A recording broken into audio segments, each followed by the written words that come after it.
Have you ever heard a VFX company called Band from the Ranch Entertainment? Yeah, that was a real company. And the story behind the name sounds like something straight out of a Hollywood comedy. Back in the early 1990s, during the making of Terminator 2 Judgment Day, two legendary digital artists from Industrial Light and Magic were invited to a special dinner at the famous Skywalker Ranch. That wasn't just any dinner. It was hosted by Scott Ross to celebrate the groundbreaking VFX work are being done on Terminator 2. These artists were helping creating some of the most revolutionary CGI ever seen at the time.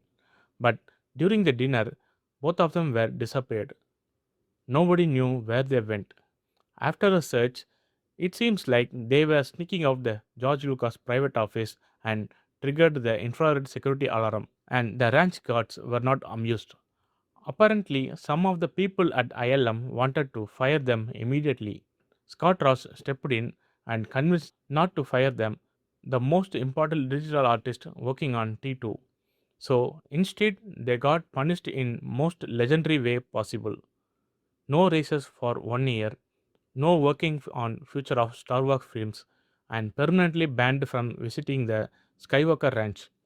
They were literally banned from the ranch. Years later, former ILM animator remembered this story and decided to turn that rebellious energy into an actual VFX studio. And that's how the band from the ranch entertainment was born. What's crazy is this wasn't some tiny unknown VFX studio either. These artists worked one of the massive films like Twister, Men in Black, Starship Troopers, Titanic, Spawn, and many more.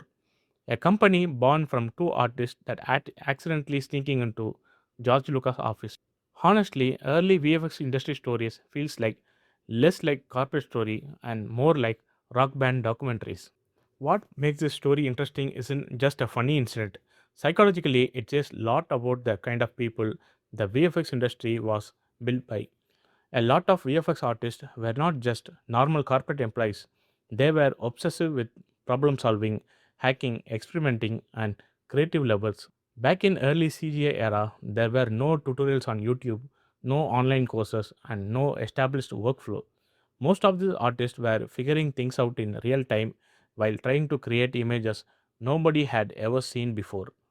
That kind of environment attracts a very specific personality type, people who are highly curious, slightly rebellious, obsessive about creativity, and willing to break rules to see what happens. And honestly, many breakthroughs in VFX came from exactly those kind of personalities. And the funny part about Band from the Ranch story that almost all feel symbolic. These artists literally cross into a forbidden space. And in a strange way, that's what VFX artists have always done creatively too, frequently. They constantly try to enter places that don't exist yet.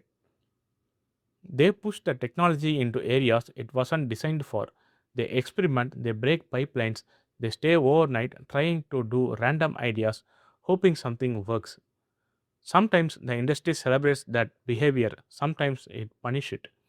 The innovation in VFX has always lived close to chaos. That's why many legendary VFX stories sound insane today. Artists sleeping under desk, people rendering for days without going home, massive risk being taken with unfinished technology. Because psychologically, a lot of VFX culture was driven by obsession more than stability. And maybe that's why many artists are connected to emotionally to stories like this. Not because every artist secretly understands the mindset behind it. The feeling of we are making something impossible anyway, so normal rules stop feeling real after a while. That energy built a huge part of the modern VFX history. If you like this kind of videos, subscribe to topicroomvfx.com. If you have more ideas, comment it. Thank you for watching.